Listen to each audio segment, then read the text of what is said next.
तो चलिए इस वक्त की सबसे बड़ी खबर बिहार के राजनीति से और बिहार के लोगों के लिए यही आ रही है कि बिहार में आरक्षण का दायरा बढ़ा दिया गया है। जो आरक्षण 60% था ईडब्ल्यूएस वालों का मिलाकर, वो आरक्षण अब 75% हो गया है। मतलब कि 15% आरक्षण का दायरा बढ़ा दिया गया है। और ऐसा क्यों हुआ ये हम सब जानते हैं। जातीय जनगणना की रिपोर्ट का जिक्र होगा और इसीलिए होगा क्योंकि जातीय जनगणना की जब रिपोर्ट आई तब मालूम चला कि ओबीसी और ईबीसी वालों की स्थिति ठीक नहीं है। और उसके बाद नीतीश कुमार और तेजस्वी यादव ने जिस तरीके से जातीय जनगणना कराने में जल्दबाजी दिखाई, जितनी तत्परता से उन लोगों ने जातीय जनगणना के लिए प्रेशर दिया, उतनी ही जल्दी जातीय जनगणना के रिपोर्ट के आने के बाद आरक्षण का दायरा बढ़ा दिया गया है।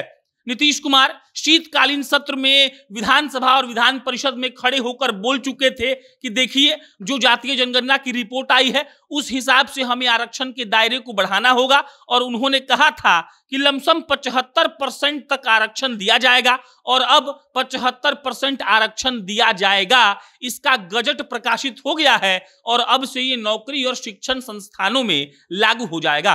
पहले 50% था आरक्षण, 10% ईडब्ल्यूएस वालों का था।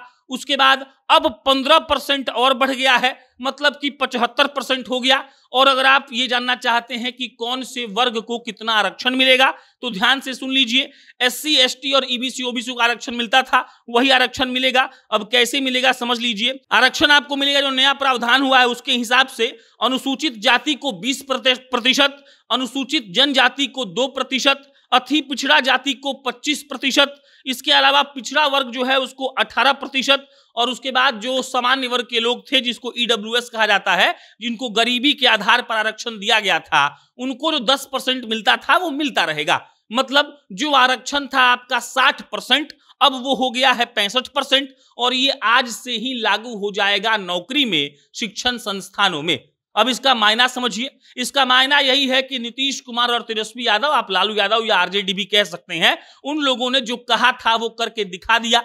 जिस दिन विधानसभा से और विधान परिषद से ये पास हुआ था सर्वसम्मति से, उसी दिन इस बात की चर्चा शुरू हो गई थी कि देखिए, जो मास्टर स्ट्रोक कहा जाता है चुनाव के पहले, वो मास्टर स्ट्रोक तेजस्वी यादव और नीतीश कुमार ने चल दिया है। 75% आरक्षण देने का मतलब ये होता है कि जिन लोगों का आरक्षण बढ़ाया गया है वो लोग कोर वोटर के तौर पर निकल के उभरेंगे। आप समझ लीजिए, अगर सामान्य वर्ग की बात की जाए तो उनका आरक्षण 10% पहले भी था, 10% अभी भी है। मतलब कि उनके आरक्षण के प्रतिशत में कोई बदलाव नहीं हुआ है। बदलाव किसमें हुआ है तो बदलाव एससी एसटी में हुआ है, बदलाव ओबीसी में हुआ है, बदलाव ईबीसी में हुआ है। और ये इसका इस तरफ इशारा कर रहा है कि देखिए, जो चाल चला गया था वो चाल अब सफल हो जाएगा। और लालू यादव और नीतीश कुमार जिस बात का तर्क देकर जातीय जनगणना करवा रहे थे, जातीय जनगणना की रिपोर्ट आने के बाद जो उन लोगों ने चिंता जताई थी लोगों के सामने, अब उसका हल इन लोगों ने निकाल दिया है। और साफ सुथरे अंदाज में कहा जाए तो भाई साहब, आरक्षण बढ़ाकर इन लोगों ने अपने आप को बिहार में तो कम से कम खूब मजबूत कर लिया है। 4 तारीख को जब शीतकालीन सत्र चल रहा था तब खुद नीतीश कुमार ने ये बातें कही थी। उसी वक्त आनन फानन में मंत्रिमंडल की बैठक बुलाई गई। इसके बाद उसको पास करके राज्यपाल साहब के पास भेजा गया। वहां पर ये रखा हुआ था।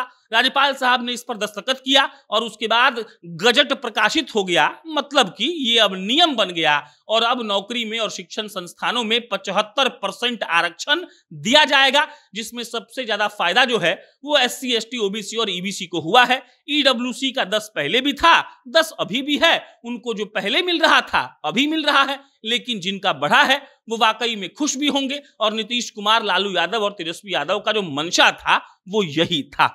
बाकी आपकी क्या प्रतिक्रिया है इस पर कमेंट बॉक्स में बताइए। मेरा नाम प्रशांत है। बहुत बहुत धन्यवाद।